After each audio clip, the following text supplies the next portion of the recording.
या बाईटचा हेतू हेच आहे की काल जी पत्रकार परिषदेत ज्या व्यक्तीनं बेताल वक्तव्य केलं तर त्याचा आम्ही सर्व मिळून जाहीर निषेध करतो. त्या वक्तव्यातून आम्हाला दोन गोष्टी सांगाव्याशा वाटतात की ती वक्तव्य केलं कुणी आणि कोणाबद्दल केलं. याच्याबद्दल केलं की अशा घराण्याबद्दल की जी घराणं राजकीय आणि सामाजिक दृष्ट्या सुसंस्कृत आहे, ज्या घराण्याला छत्रपती सईबाईंचे माहेरघर म्हणलं जातं, छत्रपतींची सासरवाडी आहे आणि अशा व्यक्तीबद्दल जी फलटण पंचायत समितीचे माजी सभापती होते असताना त्यांनी लोकसेवा केली, अशा व्यक्तीबद्दल हे वक्तव्य केलं गेलं. तुम्ही विश्वजित राजेंच्या विषयी बोलला, जे वक्तव्य बोलला आहात त्या वक्तव्याचा मी जाहीर निषेध मंगळवार पेठेच्या वतीनं करत आहे.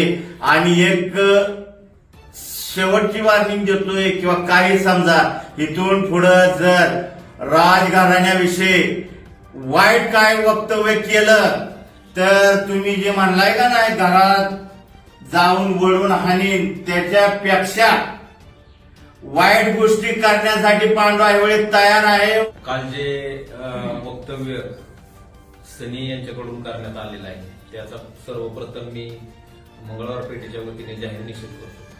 खरं तर गेली 25 वर्ष ज्या घराण्यानं आपल्याला सर्वसाधारण नगराध्यक्ष असताना आपल्याला नगराध्यक्षपद दिलं, 30 वर्ष आपल्याला सत्ता भोगायला दिली, त्या घराण्या तुम्ही घरात बसून करायची भाषा करत आहेत ही बरोबर नाही. आपण पाहत आहात एक पाऊल पुढे फलटण टुडे.